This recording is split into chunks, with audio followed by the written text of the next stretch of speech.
What's up, guys? ArtistVersion1 here, and welcome back to another edition of the Three-Way Dance Wrestling Podcast. And you can't have a three-way dance unless there's three of us. So joining me, as always, is Shelby, a.k.a. Shubs. I am not currently being held at gunpoint to create this episode. Okay, that makes it sound like that you are, but you're not. I'm not. Oh. I'm definitely not. All right, whatever. And joining me, as always, is Open Your Heart to Me, Nick. Baby, I'll show you love if you give the key. What's up, everybody? Yes. All right, we got a show for you here tonight. We're going to review NXT's recent offering of the Great American Bash. And there's a reason why we don't do a lot of NXT shows. And, of course, the one NXT show we choose to review is one that I was just like, oh, fuck. Yep. We'll get into that, of course. And of course, the games you know and love. It came from eBay and the three-word dance. And I liked it so much last week, and I didn't really ask Shelby or Nick's opinion, but we're gonna do it again this week anyway. We're gonna play the feud again this week. I liked it, but yeah. I had fun with it. I was just surprised that you said it again. Yeah, I like, because I found some better questions that were like, I mean, the answers were still, I still had to resort to me for the answers, but I found better questions. Oops. Yeah. Sorry. No, you're good. All right, but before we get to all that, we got to talk about some news. And you know what? I'm just going to, it's not really news, but I just want to tell you how idiotic this is. But I'm scrolling Facebook the other night, and I see history-making main event set for All In, and I'm like, oh, I wonder what this is. Click, and I'm reading the sometimes I see these like fucking articles and I just kind of scan them, just to see like, all right, what's going on here. So I'm scanning it. I'm like, All In, Wembley Stadium, Adam Cole, MJF, All right, what's history making about this? So yeah, apparently that's all I got is All In, Wembley Stadium, MJF versus Adam Cole. Apparently that's history making. Thoughts? I assume because they're billing it as the main event of the biggest wrestling show ever. Is it though? All In, they're saying that All In is going to be the highest paid gate in wrestling history. The amount of paid tickets, and when we got to WrestleManias, they're always inflated because we know how much Vince McMahon loves to fucking sponge the numbers. Even if there were comp tickets or counting the wrestlers or whoever they were counting, like there was always some sort of fuckery with those numbers. So even with over 93,000 at the fucking Silverdome for WrestleMania 3, with 74 or 75,000 tickets that All In has sold, it's going to be the highest paid gate. Not necessarily highest attended, but highest paid gate. So most money for tickets. Okay. I know Nick has his own What's Up Your Ass segment, but, a quick little What's Up Artist's Ass segment here. And that is like, I'm tired of all these fucking clickbaity fucking Facebook articles that I read about wrestling like 2 days after they happen. Oh, there's piles of them. I know, because like I saw one. It was just like WWE bringing back another old pay-per-view. And my brain went, first No Mercy. Now what? Click. Yep. No Mercy. You son of a bitch. Yep. You made me waste my click. Or like it'll be like, just for example, it'd be like, Dexter Lumis released, and then like 2 days later, like WWE star released. I'm like, fuck, first Dexter Lumis, now who? Click. Dexter Lumis, you bitch. I'm sick of like all the opinionated ones you see on like wrestling news sites. Like, this person should return to beat Roman Reigns. It's like, cool. You have an opinion. Awesome. Like it's not news. Yeah, exactly. Fucking sit in front of a microphone every week and voice your opinion like we do. God damn it. That's right. Don't get a website. Shit. Yeah, fuck your website. Exactly. Yeah. Unless your moviesarusa.biz, then fucking love them. Yeah, they're all right. Yeah. Coming up next here, WWE, I think, what was it, 2 years ago, had a very special show that apparently did huge numbers. and now it's returning. The WWE Superstar Spectacular. Oh boy. Yeah, the show in India. Oh, and Big Shank's coming back. Big Shank, Big Veer, Big Sangha, Big Jinder. They're all gonna fucking be there. I think that's like all the ones they got now, isn't it? Probably. Maybe Big Man Swall. They'll throw him in there too. I mean, fuck, he's dark. Special appearance from Great Khali. There you go. Yeah, throw that in there. Yeah, more than likely. You guys and excited? then a bunch of other people you don't fucking know. You guys excited to see another WWE Superstar Spectacular? I could care less. Yeah, I mean, I imagine we'll be watching it. No. I didn't watch the last one, to be honest. Is it not like a pay-per-view event that we would watch? It was, but we didn't watch it. Mm. Not for this, at least. When was it? When was it exactly? I think it was like right before we started doing this. Oh, okay. Yeah. Okay, well, that was quick. Okay, yeah, so this is, sometimes, I see those stories and I'm just like, all right, whatever. But this is one of those ones that just kept showing up where I'm like, all right, I guess we'll talk about it. But apparently I'll get you guys' opinion because to me it's just like, duh, like no shit. But apparently big in the news right now. Monday was the release of the Cody Rhodes documentary about his journey in WWE, leaving, coming back, et cetera, et cetera. And one of the big stories coming out of that documentary, two of them, as a matter of fact, is that AEW, or Cody Rhodes left AEW because of a personal issue, not money, not because of Punk, anything like that. And Triple H referring to AEW as a, quote, secondary promotion. Well, I don't disagree with Triple H. Exactly. That's what they are. I'm sorry. I like AEW for what it is. They're not. Yeah. Yeah. When you make more money than WWE, then you're not secondary anymore. Yeah. And with and here's the thing too. And I said this to a buddy of mine earlier. I said, All In is going to be the highest ticketed gate or whatever it is, like the most sold wrestling show in history, whatever it is. But that's what they're going to go down for.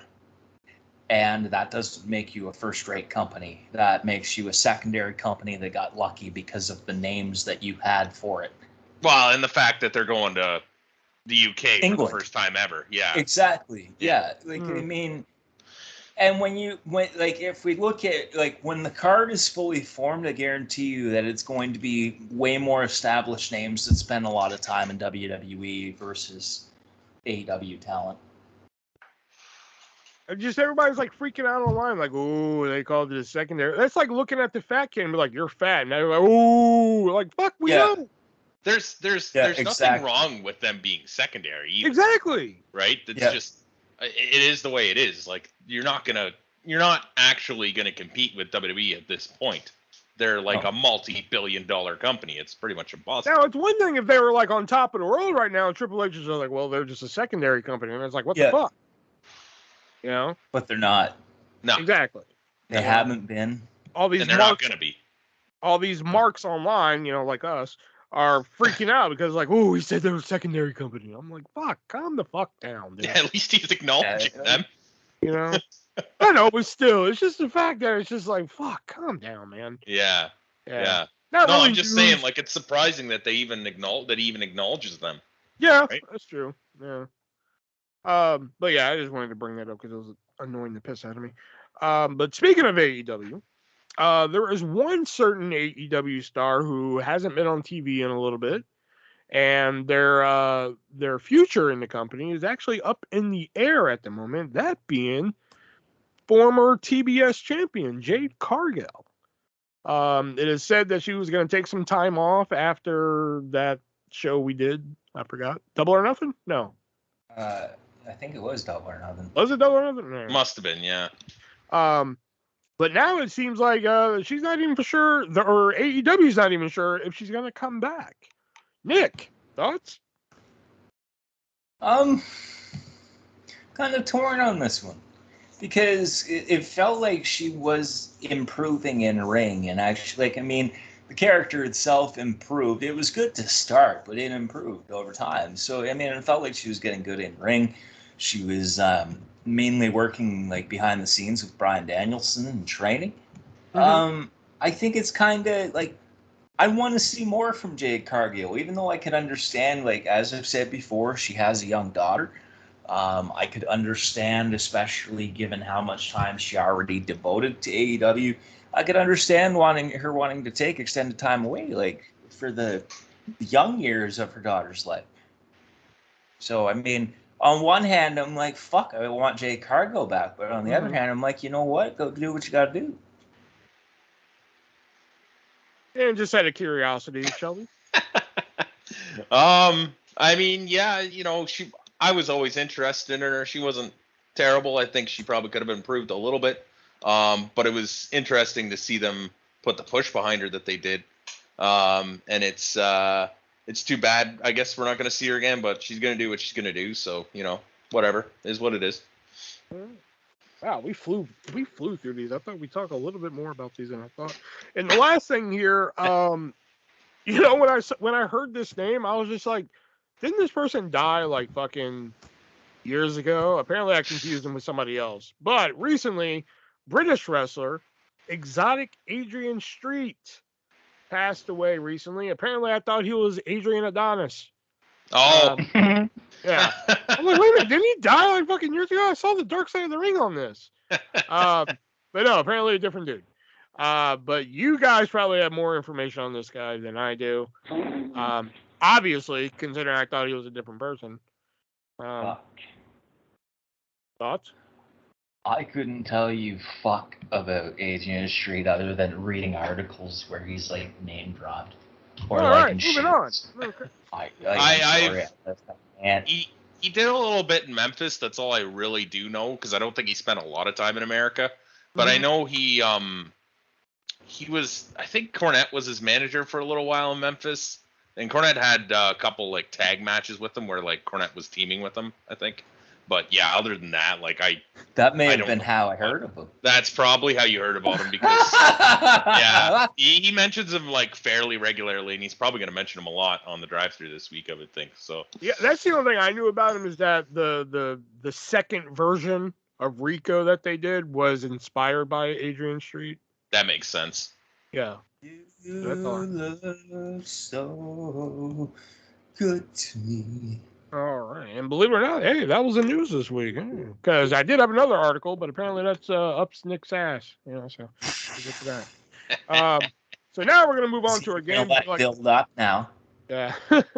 So now we're gonna move on to our games we like to play here. It came from eBay, and the 3-word dance, and we always start with "It came from eBay," which is a game where I give these guys 3 wrestling-related items that I found on eBay, and it's up to them to figure out which one is the most expensive.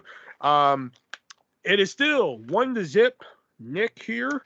Let me go back here. That's right.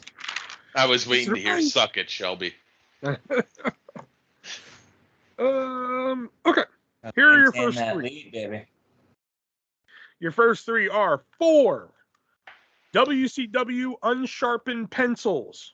They're, you know, they are what they said they are, but they feature 4 different wrestlers on, which is Bret Hart, Lex Luger, Kevin Nash, and Sting.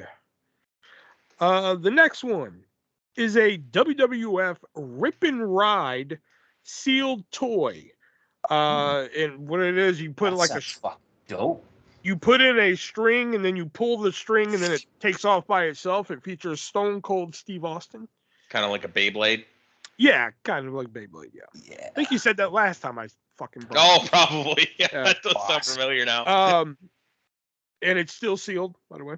And the last one here for this round, I should say, it is a Stone Cold Steve Austin WWF Venom hat. It is a camouflage hat with the, you know, Stone Cold Steve Austin logo. It has the fangs of a snake, and, you know, it says Venom on it. Which one of these 3 are going for the most expensive price on eBay? The Rip and Ride. I'm going with the Venom hat. Points. Tie game. Oh. because that hat is actually going for the price of $149.99. Of course, my second guess again, carrying it over from fucking last week. Maybe you should have guessed right then. Maybe you should have guessed right then. Fuck you. Can't wait to get to what's up your ass. Oh. All right, your next three here are let's go with okay. This is a 1991 Hulk. You know what? No, fuck that. Let's not go with that. Okay. We're not gonna go with that, brother. Yeah, we're not gonna go with that. But we are gonna go with the 1991 Youth Hulk Hogan costume. This is one of those like 80s costumes, has the plastic mask and the fucking plastic suit that comes with it, I'll trick your treat, brother. Yeah. I gotta write that down. Your treat, brother. Don't enjoy it, dude. I'll trick your treat. Youth costume. Oh. Trick your treat. We did say this is going to be the spooky episode. Yeah, we did. Oh, yeah. Okay, all right. So, Couple 1991 Hulk Hogan youth costume. Or is it the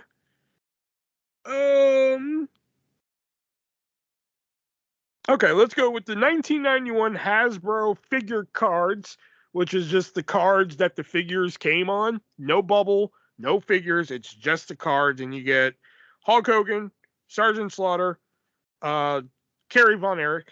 I don't know why I almost said Terry. I don't know why I said that. Terry Von? Who the fuck is that? I don't know. That just my brain wanted to say Terry for some reason. Fuck Terry Von Erich. Yeah. Or is it the Terry Von Erich was initially pitched for Hulk Hogan, brother, but I turned it down, dude. I didn't look like the Von Erichs, man. Or you know what? Let's bring this one back again. The Honky Tonk Man signed TV guide featuring Elvis Presley on the cover. Which one of these three is going for the most expensive price on eBay? The fucking TV guide. Fuck. Yeah, I gotta go for the TV guide as well. What was the other one I did? Ah, no points. I will burn this fucker down. Fuck. Not really, but still. I was gonna say you'd be burned down your own house, so. Yeah, you actually picked the cheapest. Yeah, you actually picked the cheapest one, to be fair. Seriously. Yeah, you're actually looking for the 1991 Hasbro figure cards, going for the price. Get ready for this. Remember, no figures, no bubble, just the fucking cards that they came on. For Hogan, Slaughter, and Von Erich, $99.99. Wow. Whoever owns that / paid that, I don't care. Whoever fucking is involved with that, fucking pay for a prostitute or something. Lose your virginity. Pay for a prostitute. We're all about the sex work in this fucking podcast. Lose that virginity, because holy fuck. All right, and your last three here. Is it the 1985 Hulk Hogan lapel clip? You know, some tuxedos have like a lapel spot and everything. Well, don't want to put a lapel pin there? Put Hulk Hogan there, brother. It is. I'll make it look good, brother. Yeah, it's a lapel clip, and it's literally just like a little Hulk Hogan there. Like, I mean, there's not really much else to explain there. That speaks fancy, dude. Hulk Hogan on your lapel pin, brother. You'll be the top of the conversation, dude. Yeah. Oh, I'm sure you will be.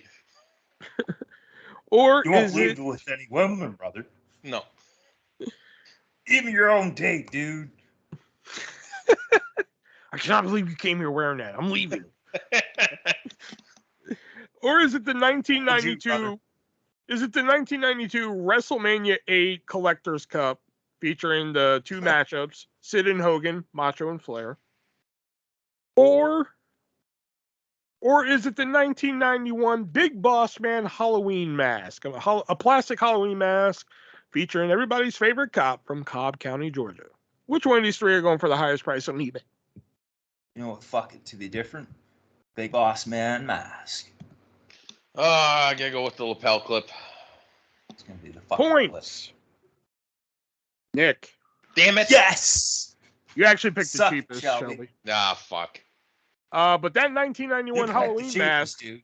remember, just for the mask, no costume with it or anything, the mask is going for the price of $119.95. Jesus. Yeah. An They expensive made a ass lot of fucking those mask. belt pins, brother. You can buy them everywhere, dude. I'm talking the county fair, brother. The gas station, dude. The corner store, brother. All You right. can buy Now, them everywhere, dude. now we're going to move on to our other game we like to play here, the 3-word dance, which is where we give 3 words that may relate to a wrestler. And we got to see if we can make the connection. So I'm still working my way through the backlog here. Damn, I went through all these. I see a lot of X's on this page. Okay. Let's go with. For fuck's sakes. Okay, let's go with this one. I like this one. Your 3 words are Satan, Master, Booker. Kevin Sullivan. Fuck! Oh, damn. Satan, because people think he's a Satanist. Master, he was a taskmaster. And Booker, I respect you, Booker, man. You know. All right. My first 3. Soiled, grimy, filthy. Cameron Grimes? Nope. Good guess, though. Dirty Dutch Mantel. No. Dirty Dominic Mysterio. Dirty Dominic Mysterio. Dirty Dutch Mantel's a good one, too, though. Yeah, that was good, yeah. Holy fuck. All right, so my first 3 words. You're 2 manager. for 2. So my first 3 words. Manager. Boot. Heart. Like Heart. Jimmy Hart. Fuck! Aw. The wrestling boot traveling band. Eat your heart out. Rick Springfield. He's a manager. For fuck's sakes. Last week we were playing on hard mode. I think this week's easy mode. Well, once you said boot, I was pretty sure it was Jimmy Hart. Yeah, right. Let's see here. Let's go with. I have another one here. No, all these are X'd out. Okay. Oh no, here's one. Okay, I like this one. We'll try it. 3 words are knee, mask, eyes. Rey Mysterio? No. Good guess. Let's see where we're going with that one. Fuck, those words could work for Rey Mysterio. Fuck, all 3 of them. Yeah. Not who I'm thinking of, though, but good guess. Yeah. Great guess. Matter of fact.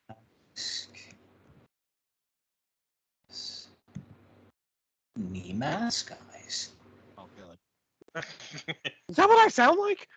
Yeah. Mask eyes. Shit. KME? No. No. In my backlog, so there's not many of these. Knee mask eyes. Knee mask eyes. Knee running knee. CM Punk. No. Hint. Your hint being, ooh.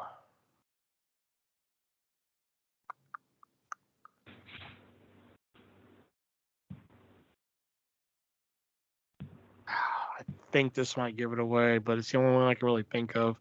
High Justice. Dijakovic. Damn it! Yeah, knee because the feast your eyes was a flipping. Oh, knee, yeah, and yeah. The mask he wore is T-bar. That's right. Oh, that's right. Right. Get ready for this next 3. Yeah, okay. Himmler. What is it? Himmler. Himmler? Himmler. Goring. Wait, no, wait. I'm still stuck on the first word. Himmler. Himmler, yeah, I know what he's saying. Goring. How do you spell that? Himmler. Oh, he knows exactly where I'm fucking going with this. I know, for fuck's sakes. Himmler, Göring, and Mengele. Gunther. Gunther is correct. Himmler, Making Göring, up and fucking Mengele. words now. They're all famous Nazis. And Gunther's named after a Nazi, technically. Even though they won't admit it. That's fucking ugly. You fucking... Do you want to know what my fucking hint was? I hope Was it it wasn't Adolf? Auschwitz. No, it was Hitler. Just to give it away. Yeah, of course. Yeah. Fuck. Next 3 words, and you may get this, you may not. It depends on, like, your back knowledge. Kite, like a flying kite. K-I-T-E. Empty. Young.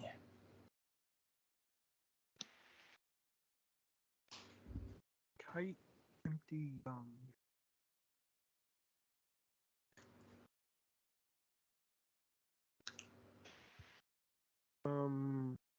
Bray Wyatt? No.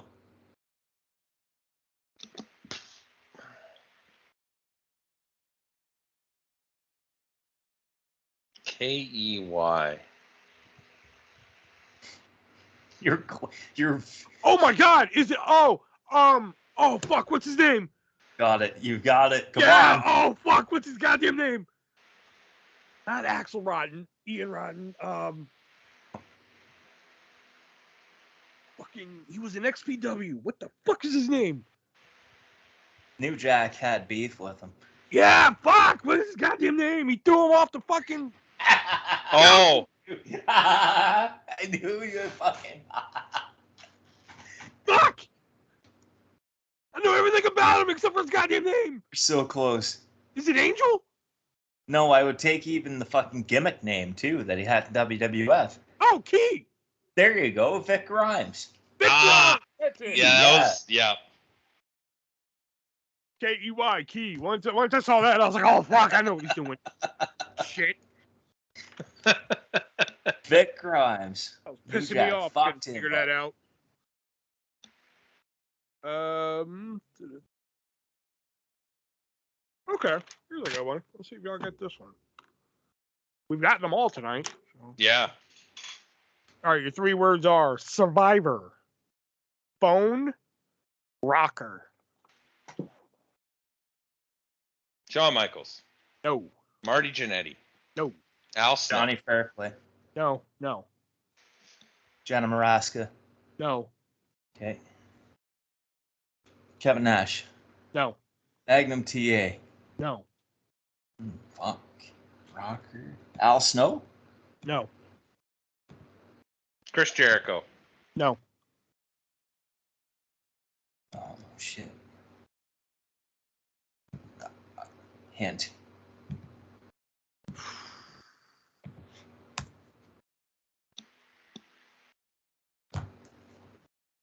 Your hint being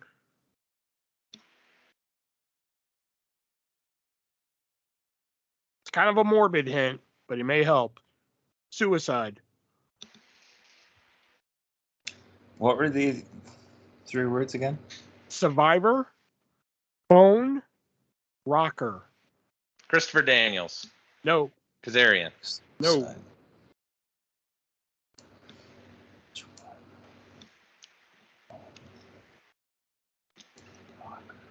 Mauro Ronaldo. No. Hulk Hogan? No.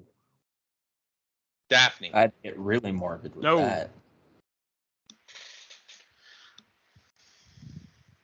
Phone. Rocker. Chris Oh my Benoit. God. Am I going to get one? Not Chris Benoit. Not Chris Benoit, no. Yeah. Fuck. No, then my 3 words would have been Happy Father's Day. Wait, Jesus. what? He said Chris Benoit, and I was like, no, not Chris Benoit. Then my 3 words would have been Happy Father's Day. Fuck. Wow.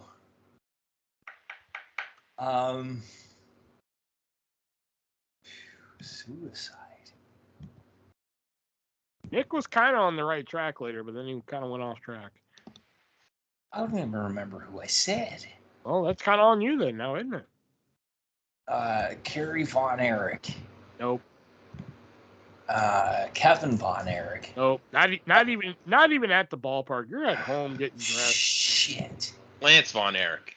Oh, shit. You're in the shower. Mike Von Erich. Fuck. You're laying on the fucking floor of that shower. Fritz Von Erich. Are you swallowing water now? I'm lost. I fucking have nothing. I have nothing. I don't. with Dudley. Shut up. Go sit over there. I am sitting over here. Thank you. Okay. Ashley Massario. Oh, fuck. She was on Survivor China. When she was on the Diva Search, she held up her phone number for people to call her, and her whole gimmick was like being a punk rocker, and of course the suicide. Yeah. Biggest crush on Ashley Mazzaro, man. Oh fuck. Broke my heart when she died. Yeah, that It's one like, sucked. oh man, damn. I got one. You did. All right. My last three. Unaccompanied. Unescorted. Solo Sokoa. Solo Sokoa is correct. Damn it. Really? That's as original as you could get. Shut For up. fuck's sakes. All right. Why are you being such a dick tonight? We haven't even gotten to your segment yet. You've been warming up my asshole. You've been warming it up. You've been making me fucking get heated. The longer you delay this shit, the longer you delay the segment, the more heated I get because I start thinking about it. I'm like, all right, let's finish this up so we can let Nick's ass explode. So the last three words: wealthy, plentiful, and copious. Yeah. Ted DiBiase. Nope. Cameron Grimes. Nope. Dick Grimes. Nope. What was the last word again? Copious.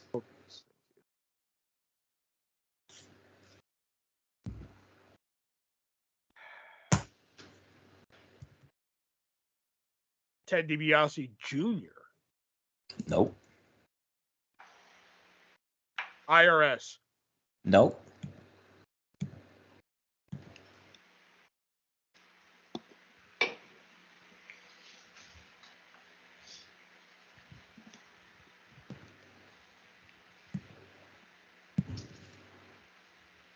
God damn.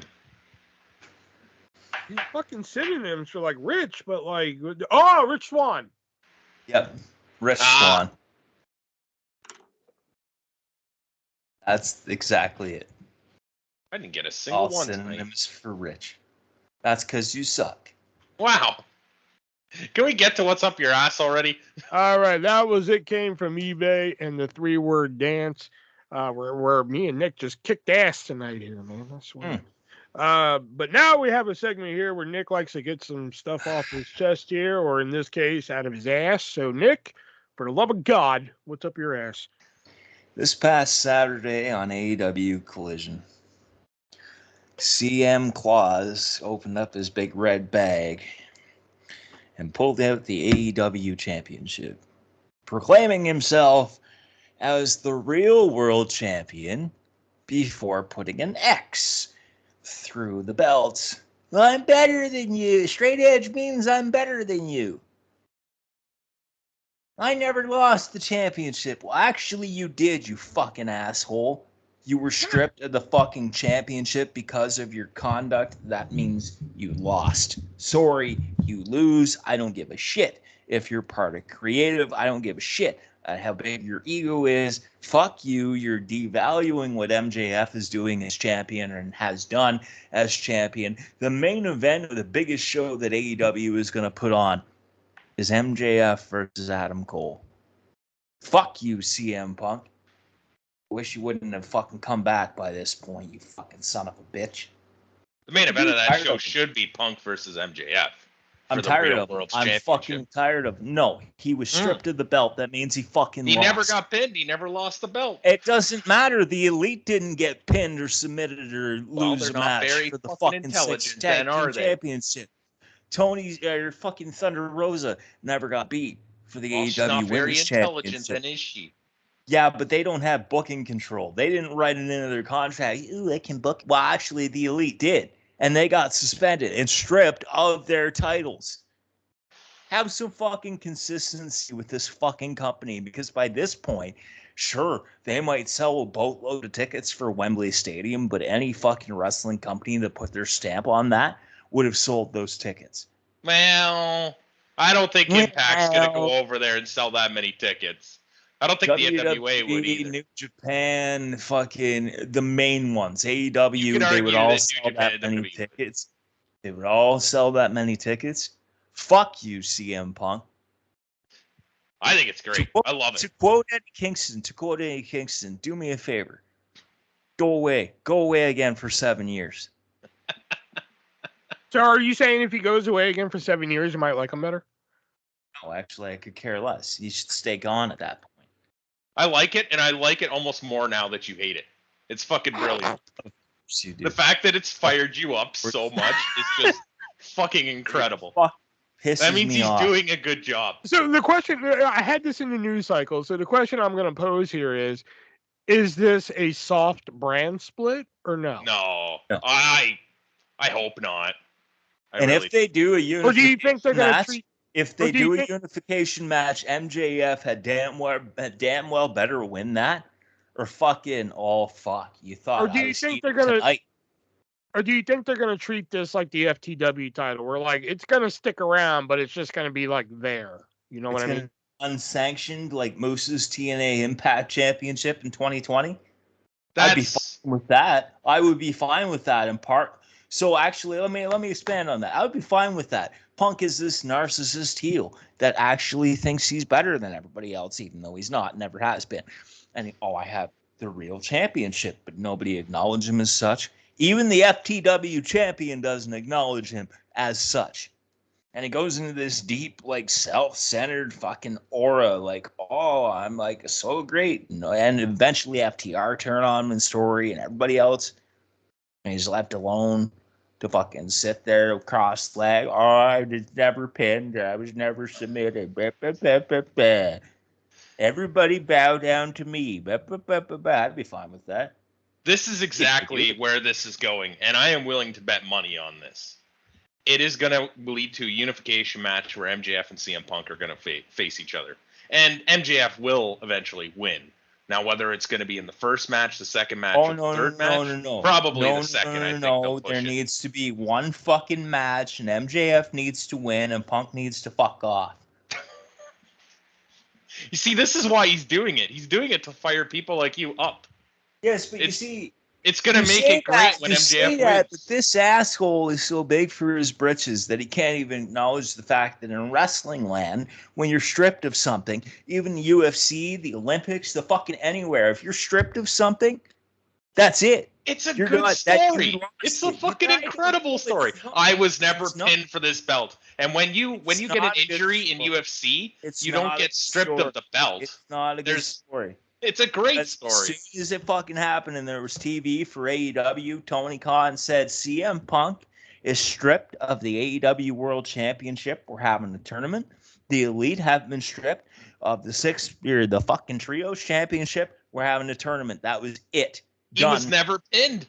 He was never pinned. It doesn't matter. It does matter. 100% it matters. Wins and losses is what matters. Thunder Rosa was never pinned. Tony Storm was never pinned.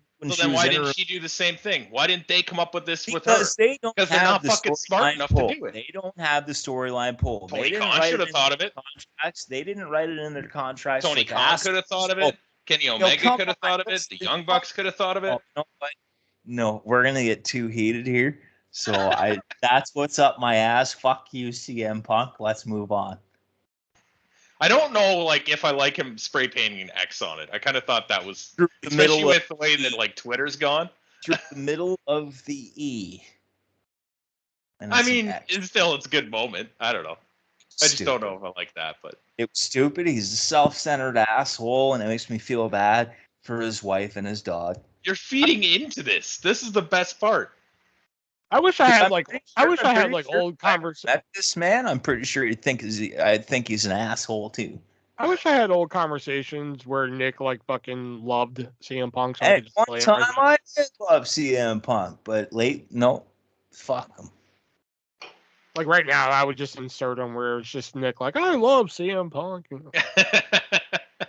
Like when he was about I to just return. straight up admitted at one time I was a fan of I know, CM but it's Punk. just, it's like fucking, it'd be one thing if it was like, you know. Like at one time I was a fan of Sasha Banks, and then a fucking butterfly threw up in her hair. No, I'm just saying, it'd be one thing if you just like were slightly upset with him. But the fact that you went from like, oh my God, he's like one of the best things ever to like, now you like, sounds like if he were dying of thirst in the desert, you wouldn't shit in his mouth at this point. I wouldn't piss on his teeth if they were on fire. God damn. Well, you wouldn't want to make his teeth float. We're not doing this again. Done. This is it. We're done here. Moving on. Oh. That was What's Up Nick's Ass. Not the most heated we've Why ever is it done. whenever you two get into an Phil argument? can suck it. Why is it whenever you two get into an argument on this fucking show, it's always over CM Punk? Yeah, it usually is actually. We have very differing views on it, and you know, when we went to fucking Saturday Night Main Event, we couldn't even talk about CM Punk because we knew we'd get heated up, and it wasn't a good idea. I just have this vision of you two talking about CM Punk at Saturday Night's Main Event, and you two just quietly sitting in the car on the way home. we're just starting to throw chairs everywhere. You just two just sitting quietly in the car, just like, fucking, I don't want to talk about it. It seems to be like the one topic where we have very differing, passionate opinions on.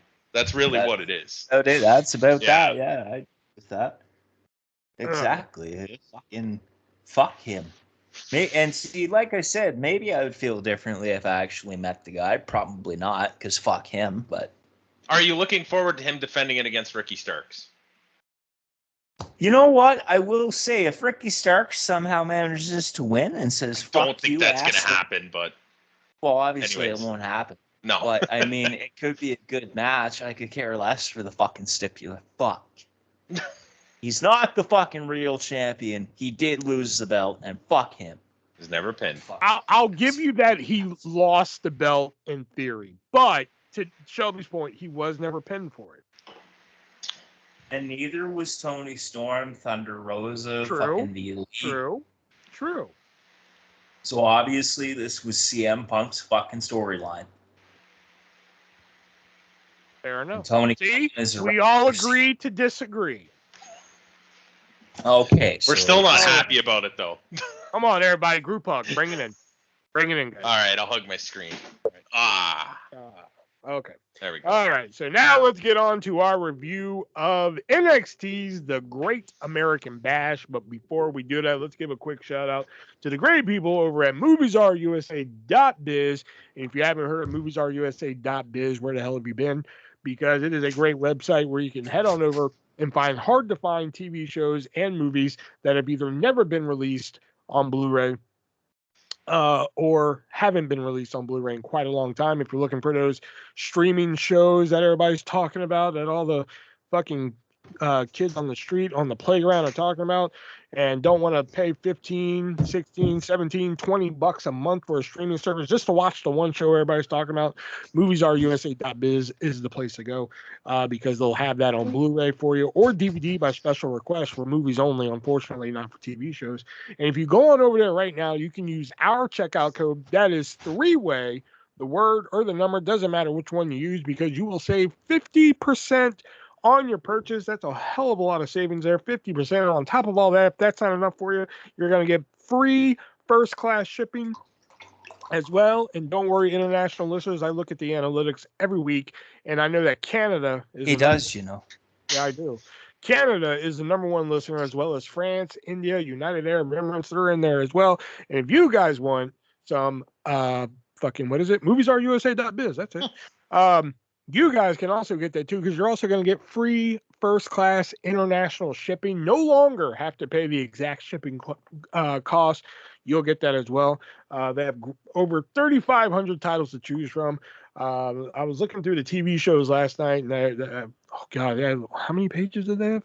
25 pages of just TV shows, and that's not even all they have to offer. You can also request. All you got to do is send an email, say, hey, do you have this show? Boom, he'll find it for you. Put it on there for a reasonable price, plus give you the 50% off with our code. So head on over to moviesarusa.biz. Use that checkout code 3-way, save yourself 50%, get yourself some free shipping, get you some movies, get you some TV shows. And when you're done listening to this podcast, boom, you can watch their stuff too. There you go. So head on over to moviesarusa.biz today. All right. So let's get into NXT's The Great American Bash. Vic Joseph and Booker T calling the show here tonight in, did they say Dallas or San Antonio, Texas? I think it was Dallas. I don't know. Texas. Let me rock a wiki on that. Rock a wiki. Wait, was it Houston? Was it? I'm starting to think it was. Just changed it again. Fuck. Hang on a minute here. Let's get the facts before we go on, because before we all sound like fucking idiots. Cedar Park, Texas. At the so we were all way Center. off. So Texas. Yeah. That's right, Texas. I've never even heard of Cedar Park, Texas. It's a suburb of Austin. Like, the last time we watched one of these NXT shows, weren't they still at the Performance Center? Yeah. I think the last one we did was what, Halloween Havoc? Probably. Yeah, I think so. So the first match here is Gallus defending the NXT Tag Team Championships against the family. Tony D'Angelo and fucking, what's his name? Stacks? Channing Stacks Lorenzo. Channing, I was going to say Anthony. So that's the same. What? That's the what? Anthony is the fucking full name for Tony, for fuck's sakes. You know, your segment's over. You know, you can lose the attitude.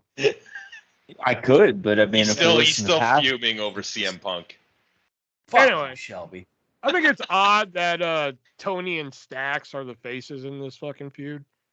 Yeah, I mean, Gallus doesn't really come over as baby faces, but neither do them. Yeah. I like it. Like if I had my way, I would have swapped the roles in this. Yeah. And then on top of all that, this is a side note, but on NXT Wednesday there was a 6-man tag, and Tony and Stacks brought in Santos Escobar as their fucking partner. I'm like, does Santos remember who ran him out of NXT? No.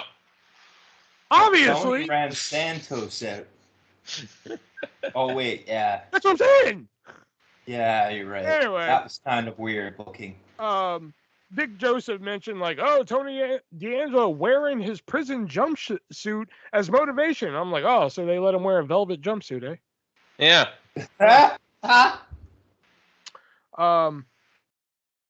Oh yeah, nice evasion by Stacks to get to Tony. He did like a fucking like leapfrog over one and dived through the legs of another. It was pretty cool. Wolfgang with a hell of a save on that false finish there. Like it looked like they had it, and then he jumped in out of nowhere. That was pretty sweet. Wolfgang looks like the guy who would sit on you in the alley, man. He'd sit on you, just start beating your fucking face in with his fist. You're smelling like Chef Boyardee, and it's like, holy fuck, dude. Wait, like, he smells like Chef Boyardee? He smells like Chef Boyardee, and he's just fucking slugging your face in. Why does he have to smell like Chef Boyardee? I don't know. He just looks like he might stink like Chef Boyardee. If he works too hard, he starts to stink, and it's like Chef Boyardee. Specifically, the beef. Wait a minute. Wouldn't Tony and/or Stacks be the ones that smell like Chef Boyardee? Since they're no, that was. No. I mean, that's not really Italian food. Let's be honest. Chef Boyardee. No, it's not. It's canned bullshit. Yeah, you can found at the dollar store. That's somewhat tasty, actually. Come on, you've never gone. The ravioli is fucking delicious. You've never gone to an Italian restaurant and be like, yes, I would like the Pinot. I would like the Pinot Grigio and a nice bowl of beefaroni. No, I don't think so. No. I'm gonna do that now just to see what happens.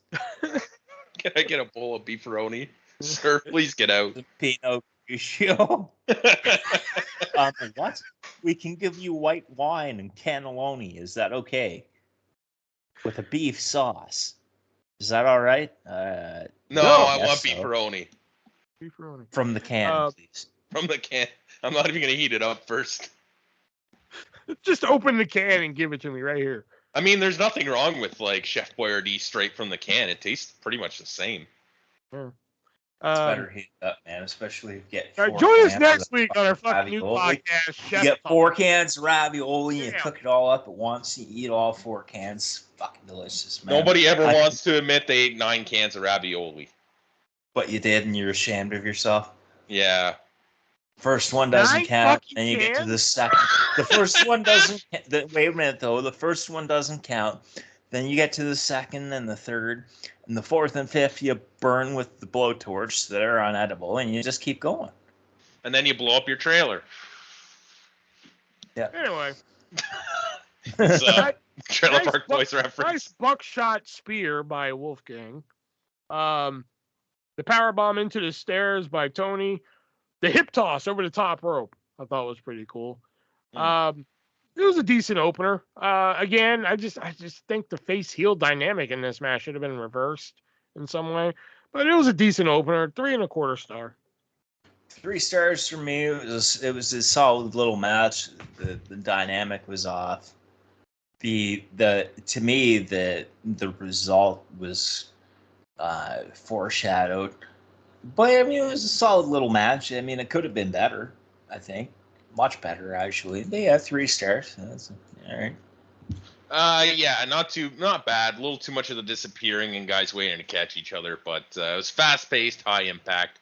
Again, the dynamic was off, and I don't know. I'm more of a Gallus fan, so I was kind of hoping they'd retain here, but I don't follow NXT enough to comment on it being the right decision or not, so it was fine. 3 or 5.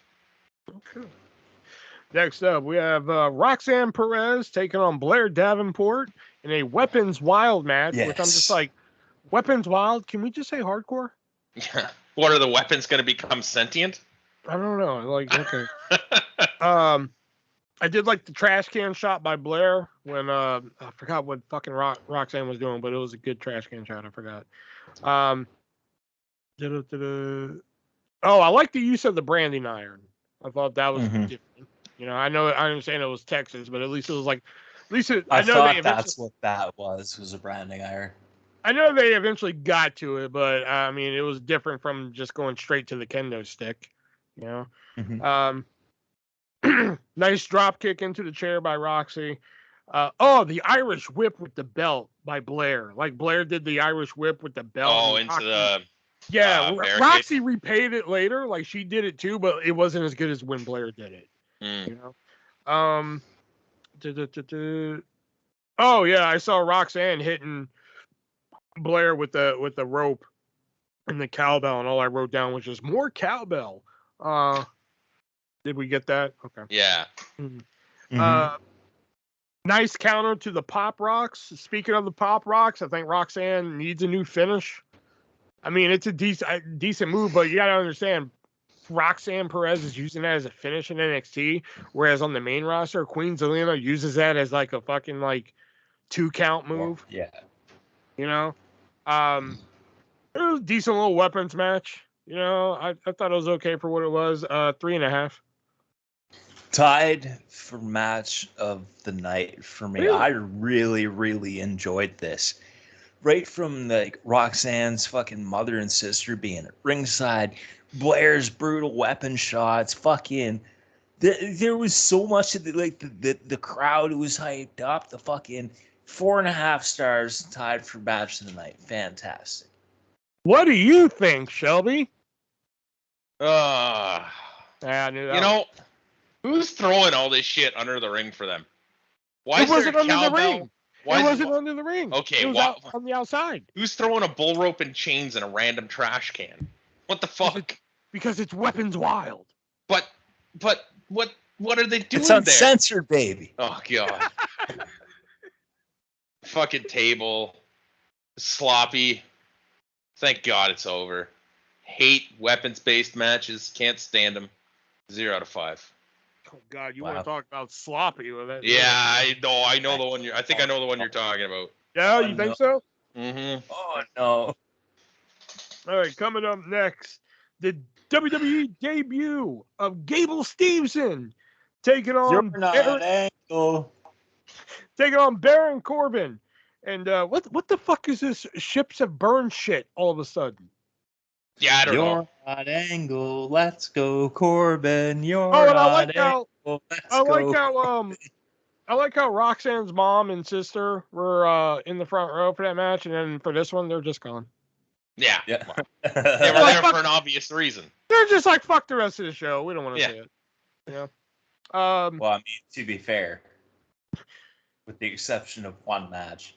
And then, the bell rings and "Let's go Corbin" chants start. That had to be the quickest turn ever. Who would have known that Baron Corbin would be the most over baby face at this point? Who would have fucking guessed it? Angle, Baron Corbin. I think he did more wrestling moves than fucking Stevenson too. And does every Olympian who comes to WWE, do they have to use an ankle lock? You know what? I kind of for him to go to it right away, if that became his finisher, I think it'd be bullshit. But for him to go to it right away, I wasn't super like offended by it or anything. Oh, well, because like fucking Ronda Rousey uses it. She won a fucking Olympic medal in judo. Chad Gable. You're Angle. And now Gable Stevenson. They are kind of killing the ankle lock. Jack Swagger to a used the point. ankle lock as well. Was he in the Olympics? He was NCAA. He wasn't an Olympian. And Mark Henry was an Olympian, but I don't know that he ever used the ankle lock. I don't think he so. used the Olympian. No. Okay, so Mark Henry is the outcast in this one. Gable did hit a good belly to belly. That's the only thing I really saw that he did. Like, oh, okay, shit, there's some promise there. It was like the only wrestling move he did. Yeah, good. I think he did it twice. I will say he did a good brawl on the floor. And here's something I don't say that often, but that was a nice barricade spot. I did like that. But with that being said, Corbin tried his best to make him look good. And I think the brawl on the floor made Gable look better than he did in the ring. So with that being said, 2 3/4 star. 2.5 for me. This was, wow. Kudos to Corbin for making Gable at least look okay. But when you're getting "Let's go Corbin" chants, oof. He had no idea what to do when they were doing that either. Yeah, he fired the crowd up and just made him chant louder. Exactly, yeah. It was just like, "Let's go Corbin." He's like looking like, me? Yeah. What happened? I know. Wait, what? You know, I'm usually okay with count out and They DQ like finishes me. They when really they're do done, like right? me. But this was fucking dumb. Stevenson looked like a generic wrestler instead of a legit wrestler. And this should have been the showcase of what he could do. This match shouldn't have been more than 5 minutes, and it should have stayed in the ring. And it should have just been him throwing fucking Corbin around. But I don't know if it was a combination of him not being ready or him not being into it or what it was, but it did not fucking work whatsoever. As the crowd said. 5. As the crowd out of 5? Yeah. Wait, what out of 5? 1 out of 5. As the crowd said, "You're not Angle." Coming up next is a triple threat match for the NXT North American Championship. Dominic Mysterio defending against former champion Wesley and Mustafa Ali. And you know what? Mustafa. Whatever. I just don't. I don't get these fucking dramatic intros. I don't fucking get it. If it's if it's Seth Rollins and fucking Finn Balor, it's like over here from Davenport, Iowa, weighing this much, Seth freaking Rollins. From this side, fucking from wherever, Ireland. Somewhere in Ireland, yeah. Yeah. Weighing this much, it's Finn Balor. But these three here, it's just like, all Don't right. forget representing the Judgment Day. Yeah. But here, NXT North American Championship, the lights go low and shit like that. And they're like introducing the challengers. Wesley, like, what the fuck? No point of origin, no weight, nothing. Like, fuck, be consistent. Fuck. It's NXT. Nobody cares. The fact that they did it at all is surprising. Obviously, we care because we watched the show to review it. Yeah, I don't.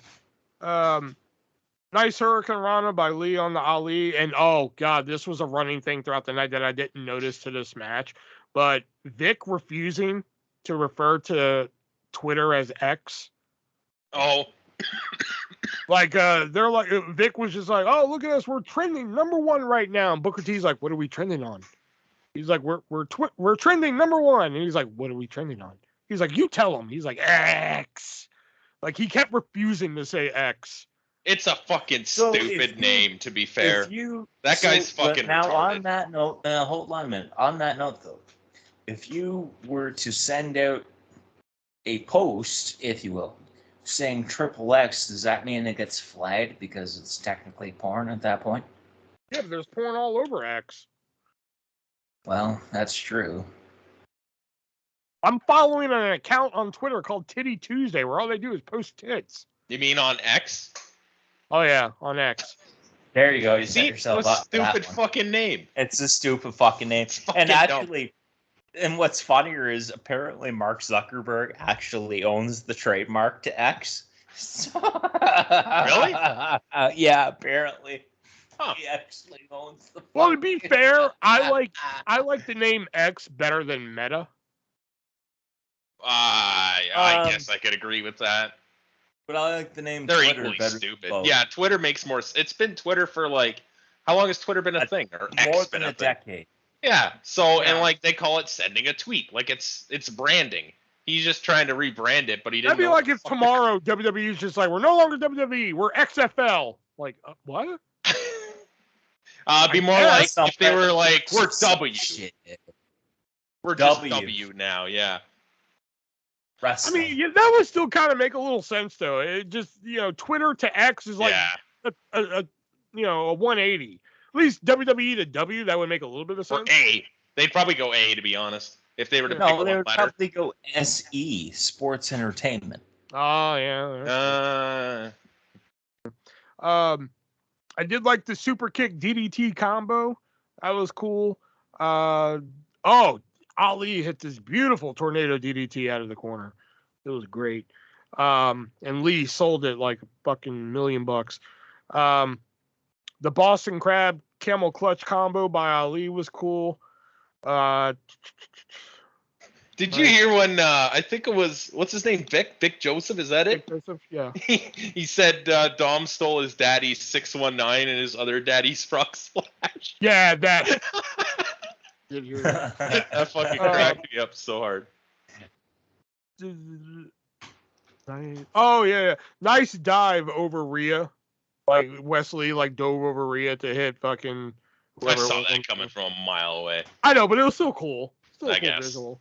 Okay, why the fuck? Okay, if triple threat matches are no disqualification, why the fuck are they worried about distracting the ref? And why is the ref worried about grabbing the fucking belt from whoever? They should be disqualification. You shouldn't just be able to bring an outside weapon into the match and hit somebody with it and win the match. There still should be some form of rules.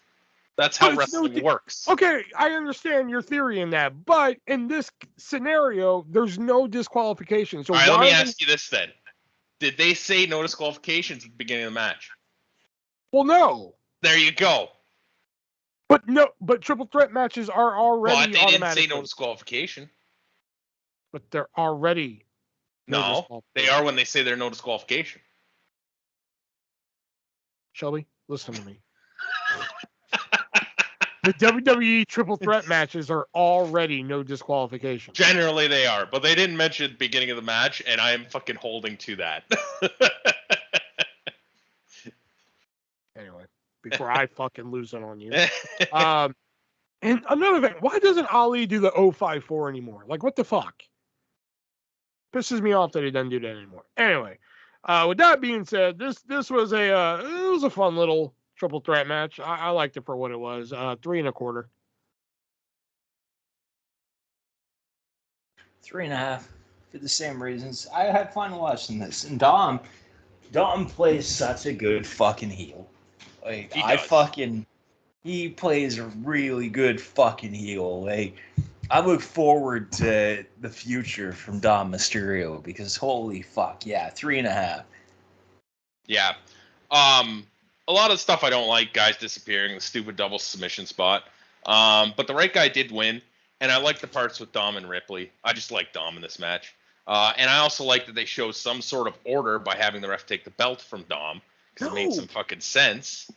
because they shouldn't just be able to use weapons. Otherwise, why wouldn't you bring a fucking That's like gun? That's like when the ref stopped the Hell in a Cell match. That's different. Well, actually, if you're incapacitated to a point, you can't continue. The match should end. No. Okay, yeah. I'm not doing this. I'm not doing it. I gave it a 3 out of 5. And I don't like it, so I'm just gonna stop.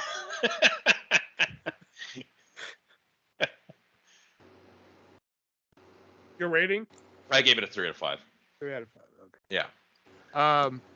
Next up, it is a submission match, so this should be right up Shelby's alley. Yeah. Tiffany Stratton defending the NXT Women's Championship against Thea Hale, and I like the Raise Hale thing that Raise Hale. I thought that was pretty cool. Tiffany Stratton did a nice surfboard, kind of reminded me of a Jushin Thunder Liger. And just FYI, I want Tiffany Stratton in my mouth. Okay. Yeah. She's kind of got a butterface, though. What? Just saying. Get the fuck out of here. If anybody has a butterface, it's Thea Hale. Hey, the things I would do to Thea Hale. I mean, don't get me wrong. Her body is spectacular. And, like, I wouldn't even say it's like a butterface. It's just like, I don't know. It's weird to me. It's not ugly, but it's not like, oh, God, she is gorgeous either. I don't know how to describe it. Anyway. Yeah, but Tiffany Stratton isn't. I'm sorry. Well, I mean, you're entitled to your wrong opinion. It's okay. As you're entitled to your wrong opinion. Thea Hale your opinion is wrong. Hot boy. All right. Hale almost broke Tiffany's neck on that back body. Yeah. Yeah. Yeah. It was, she almost fucking killed her. Yeah. I did like when Thea went for that. She went for that little springboard she does off the bottom rope, and Tiffany did catch her in the fucking body scissors. I thought that was pretty cool. Overall, though, their first match on NXT I thought was at least passable. This one right here, the best word I could come up with it was fucking clunky. God, it just, especially towards the end, like fucking Tiffany Stratton needs to learn how to fucking put on a Boston Crab. Jesus Christ. Shit. They both need to learn how to put on fucking submissions. Yeah, it was like they would put them on and then they'd lose them without the fucking opponent doing anything, and then they couldn't figure out how to put them back on. Yeah, it was fucking brutal. It was just kind of clunky. Not even just at the end, but there was like certain parts, the back body drop. Yeah. There were a couple things that they did nice, like the surfboard, like I mentioned. I don't know if she was just selling it, but I think Hale actually like legitimately hurt her back on that too, because like she was holding her back for the rest of the match, and it didn't really seem like she should have been at points. I don't know. So with that being, I think I rated this too high. I'm gonna have to go down. I did have it at 2 3/4, but I'm gonna go down to 2.5. Although I did like how, and they did make Thea look good in defeat instead of having her tap out or pass out. They did the throw in the towel gimmick, which we haven't seen that in a long time. I mean, it's been a long time since we've seen that. I know. I just, after the match, I was just kind of done. I just didn't care. Aside from the throw in the towel spot, I actually quite enjoyed this. 3 stars. Wow. What do you think, Shelby? It's a submission match. This should be right up your alley. This was fucking horrendous. Yeah. Sloppiest match on the show. I don't know if either of these girls are ready to work this match. Submission holds took forever to lock in, and most of the time, they just fell out of it without, like, actually having their opponent try and get out. They just fell out of it, and then they couldn't figure out how to put it back in. Hale nearly dropped fucking Stratton on her head. It was fucked. 0 out of 5. Which is really weird, because Stratton had in my opinion, like at least a 4-star match with Lyra Valkyrie when she won the fucking women's title. So obviously I have no wrestling experience. I also have no experience watching these two, really, that I can remember. This to me looked like a fucking training match. It was fucking brutal. It's just, like I said, it's just really weird for me because, like I said, the Lyra Valkyrie Tiffany Stratton match for the women's title was outstanding. So, like, to see it go from that to this, I was just like, what the fuck happened here, man? And it could have been the different. It could have been the different match type, submission match. Yeah, maybe could have been that. I don't know, but like I said, not Tiffany Stratton's best work, not Thea Hale's best work. Yeah. All right, and it's the main event. Carmelo Hayes taking on Ilya Dragunov for the NXT Championship. Excuse me. The springboard clothesline by Carmelo Hayes. Oh, yeah, that was cool. Yeah. Great sell on the enziguri by Melo. Nice leaping kick into a German by Ilya Dragunov. I like the leaping senton that Ilya did. He put a lot of stank on that, so to speak. Yeah. Machine gun chops. Well, Shelby's pissed. Fuck it. That was like the one thing I hated in this match. That's what I wrote down too. I was like, machine gun chops. Well, Shelby's pissed. Yeah, I wrote down loses a point for the machine gun chops. Awesome springboard DDT by Melo. Hell of a counter to the coast to coast. I thought that was really cool. Is Melo dead after that power bomb? Nice cutter from the top. Nice double super kick spot. Overall, this was the match on the card that just, after seeing all these like subpar matches on the card, they could have went out there and just phoned it in, but they're just like, nah, fam. We're going to go out there and kill it. And they did. 4.25 star. Tied for match of the night, 4.5 stars. I really enjoyed this. I did. Had me invested enough that I lapsed in taking notes throughout a period of the match, and I just have ... to invested, and then it's like the finish of the match after that. Yeah, this match was quite good. Hard hitting and meant something. Ilya's offense, like the suplexes, he hits a fucking belly to belly suplex, and you hear more from his belly to belly suplex than when Brock Lesnar does it to somebody. That's how much impact he puts into it. And I don't know how he does it. I don't know if it's the way that he arches when he fucking does it, but it's just it's incredible how much noise he gets off the ring for being his size and Carmelo's size for that matter. Yeah. Finish felt a little flat to me. Carmelo really didn't cheat to win. He really didn't cheat at all in this match. It didn't even feel like he was trying to be a heel. He's a babyface. That's why. Really? Then why does he have a manager there? Oh, they took care of that on Tuesday. Oh, so is that him turning babyface then, kind of? No, he's been babyface, and then on Tuesday, Trick Williams is just like, listen, we ain't breaking up, but I got to go on my own. And they're like, okay, that's cool. Interesting. Yeah. Well, then my rating still makes sense because I don't get it when it's like a babyface versus a babyface. Doesn't compute for me. And I you know what? I've seen Carmelo before. I think the only matches I've seen Carmelo in are fucking NXT North American title ladder matches. That's all I really remember seeing him in, because I think he was in fucking 2 or 3 of them from the NXTs we've watched. I really would have liked to see Ilya win here, but hey, is what it is. I felt it went a little bit long and it could have been a little bit better, but I gave it a 3 out of 5. Yeah, Carmelo's been face ever since he beat Braun Breaker, by the way. Oh, wow. And I think Ilya is talented, but he's starting to have that Omos effect, by which I mean he's good, or in Omos's case, was getting better, but you can't keep fucking making him lose like this. No, you can't. And I do think, too, that he's better matched up against the big guy.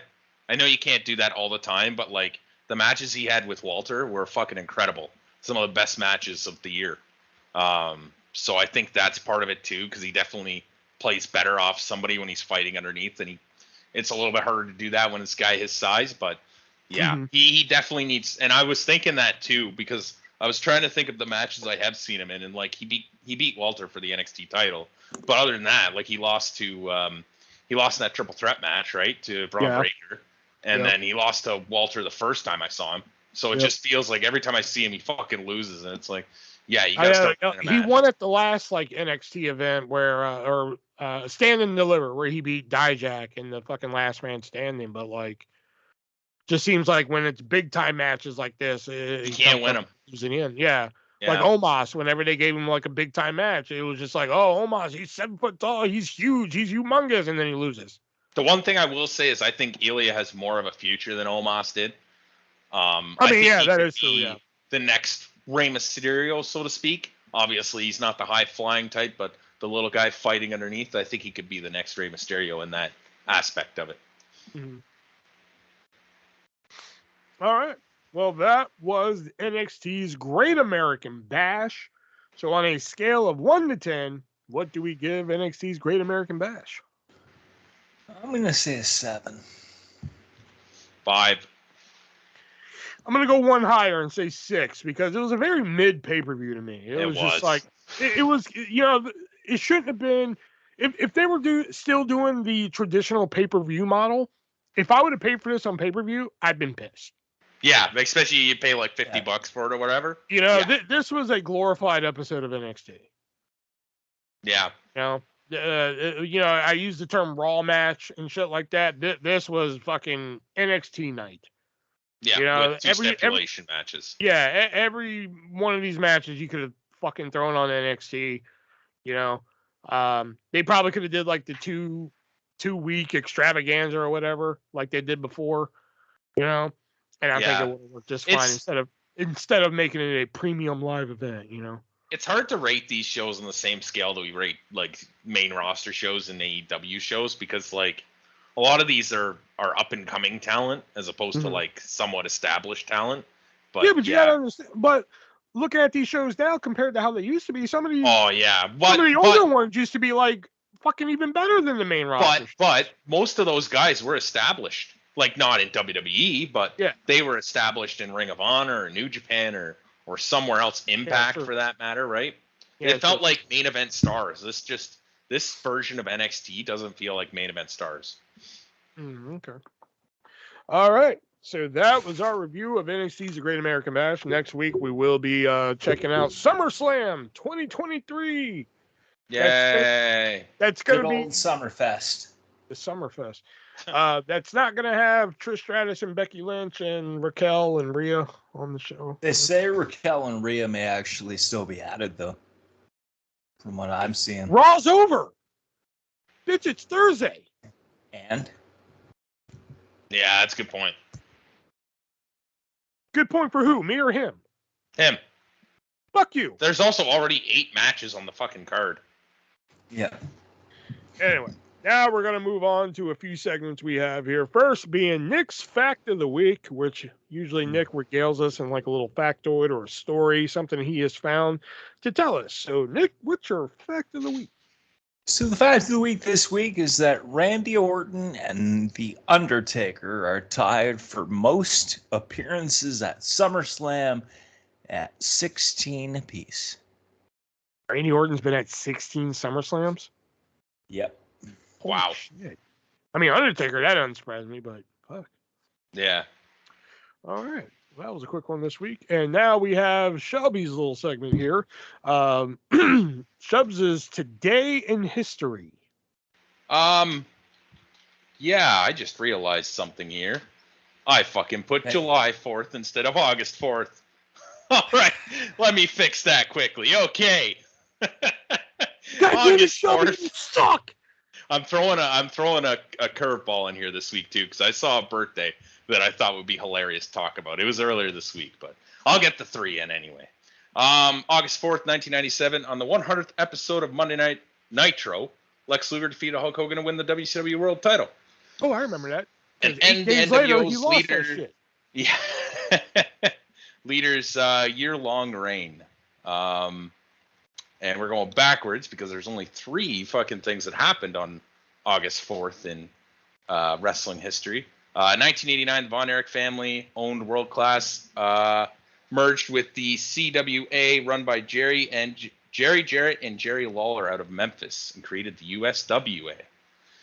And in 1995, WCW Collision in Korea event aired for the first time in the UK. Taped in Northern Korea in April. The 2-day event had a cumulative audience of 340,000 over the 2 nights. Oh. And the birthday. Now, can you guess We've talked about this person on the podcast many times.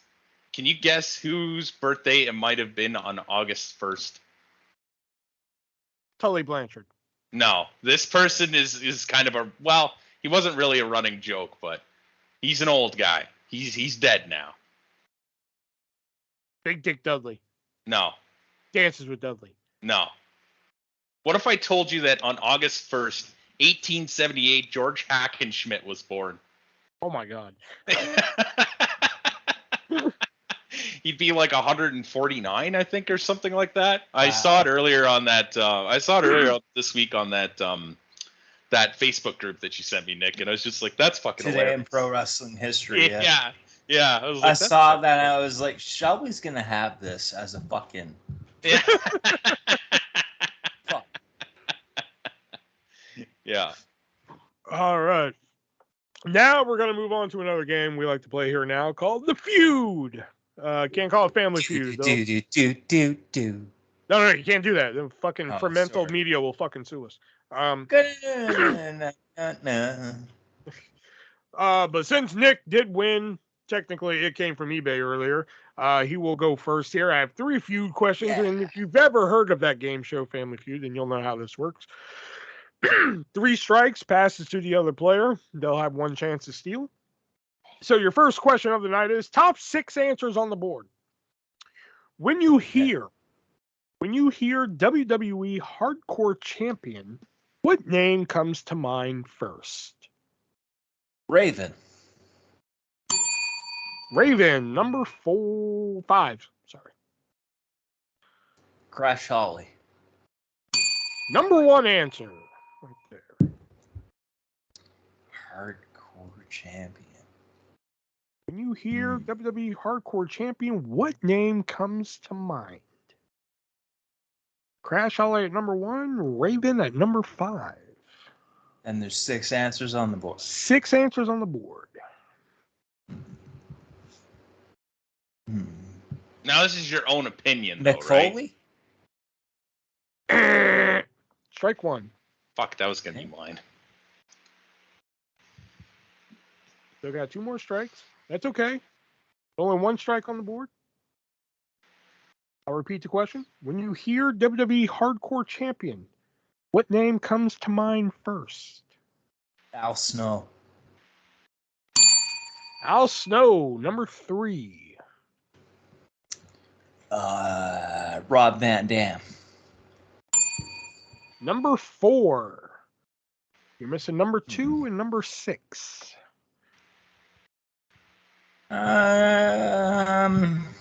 Shit. William Regal? Strike 2. Shelby, be prepared to steal. Read the question again. When you hear Steven WWE Richards. Hardcore... What was that? Richards. All right, that was strike 3. So, Shelby, let me repeat the question, then you'll have a chance to steal. When you hear WWE Hardcore Champion, what name comes to mind first? There's a couple of names here that I'm trying to figure out. Oh, because this is like your opinion, basically, right? Because you said you didn't have actual answers for this. I didn't have actual answers. Yeah, so. Fuck. Jeff Hardy. All right. If Jeff Hardy is on the board, then you have successfully stolen. If not, point goes to Nick. Show me Jeff Hardy. Come on. Yes. All right. All right, let me guess 2 more. Yes. Just it's not going to count, but Okay. Hardcore Holly? Damn it. Steve Blackman? Number Fuck. 6. I just thought Jeff Hardy was more famous, so I was like, I'm going to go Jeff Hardy. That's who number 2, Hardcore Holly, and number 6 was Steve Blackman. Fuck me. Yeah. All right. All right, Nick, we're back over to you. You have control. Yeah. Top 7 answers on the board. If you asked a wrestling fan a match they wish they could compete in, what match would they say? Oh, there's one obvious answer, I think. A TLC match. Damn, I didn't think of that. A A battle royal? You know what? I'll accept that. Number one answer: Battle Royal / Royal Rumble. Yeah, that's what I was gonna say. A ladder match. All right, I did it for that one. I'll go do it for this one too. I'll accept that. Number two: Money in the Bank / ladder match. Okay. An Extreme Rules match. Strike two, Shelby, be prepared to steal. I'll read the question again. If you asked a wrestling fan a match they wish they could compete in, what would they say? An Iron Man match? All right, Shelby, we're coming over to you. I'll read it again. Watch, it's Punjabi prison. If you asked a wrestling fan a match they wish they could compete in, what would they say? For the record, I think the only match I would actually like to compete in would be the Royal Rumble, and I would definitely not to like to compete in this one. But the Elimination Chamber. All right, Elimination Chamber. Elimination Chamber's on the board. You've successfully stolen and tied this game here tonight. Show me Elimination Chamber. There it is, number 6. Whew. Show me number 7, Hell in a Cell. Number 5, War Games. Number 4, King of the Ring. That's number 3, a championship match. Wow. I thought that was. Those aren't really match types. The championship match is a match type. Not really. Loose match type. Yeah, it's not like a stipulation. It's not. Yeah, okay, would you like the point? Would you like the point to go to Nick then? No. All right, then shut up. All right. This one I think we'll all agree on. Okay. So Shelby, you have control for the final feud question here. Who are the most over WWE superstars at this moment? Roman Reigns. Number 7. Dominic Mysterio. Not your turn. You know what? Sorry. I'll go for it. Dominic Mysterio. Number 3. Rhea Ripley. Damn. Oh yeah, I still gotta go. 2 strikes. Cody Rhodes. Cody Rhodes, number 6. How many are there again? I'm sorry. Top 8 answers on the board. 8 answers, and I got 3, right? Roman Reigns, Cody Rhodes, Dominic Mysterio. LA Knight. Number 1 answer, LA Knight.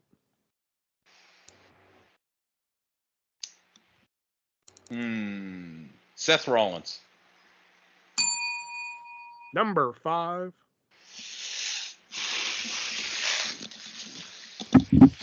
That's 3 more, I think. Yep. Oh, man.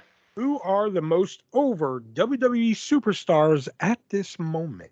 Now, this is your opinion, and I don't know if you're going to agree with this one, but it's the next name that comes to mind. Oh, but I haven't really seen a lot of her lately, so I don't know what kind of reaction she's getting. Bianca Belair. Yeah. Strike 2, Nick, be prepared to steal. Who are the most over WWE superstars at this moment? Oh, crap. Which Uso is it?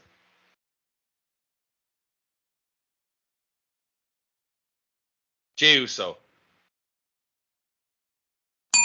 Oh, Number 2 answer on the board. Last one? You're missing 2 of them. I'm missing 2. Okay. I don't think I'm going to get this. I really don't. I don't know that Nick is either, though. Not with that attitude. I don't know. Sami Zayn. Number 4 answer. You're only missing the number 8 answer to sweep the board. You have 2 strikes up there. I'll read it one more time for you.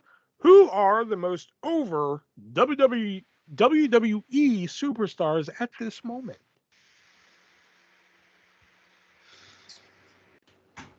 This is starting to feel more like Who Wants to Be a Millionaire. I'm getting that.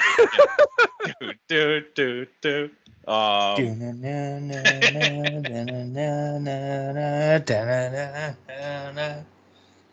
Man, who the hell is the last one?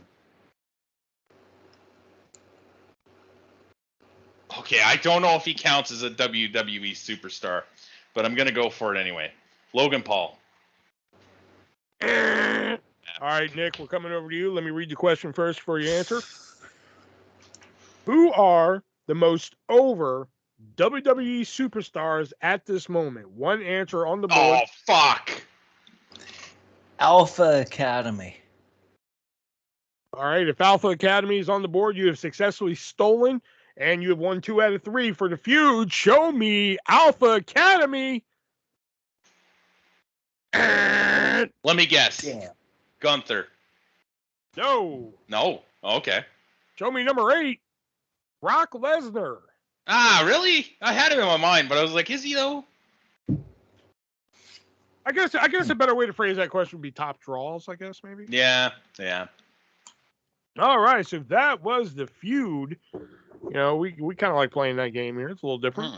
Mm-hmm. You know, there's some other questions that doesn't really like. I don't know. I can't really fucking feudinate, I guess would be the best word for it. You know, it's like, who's your favorite WWE superstar of all time? I'm just like, all right. Yeah. That'd be kind of good just to see you guys try and figure that one out. Yeah. Well, I know one of them's obvious, but the rest of them would be kind of fun. Yeah, all time. Yeah, that would be. We might need a couple more rounds of it, actually. You know? I don't know. Well, maybe we'll play again next week. We'll see what's good. But now we're going to move on to our final segment we have here. That being our vintage pick of the week, which is usually a match, a show, promo, something we think wrestling related. We think you should seek out and go watch. So, yeah, Shelby, since you won, what's your vintage pick of the week? From the USWA, which I was talking about earlier, November 3rd, 1990, Terry Funk versus Jerry Lawler, the way that a no disqualification match should happen.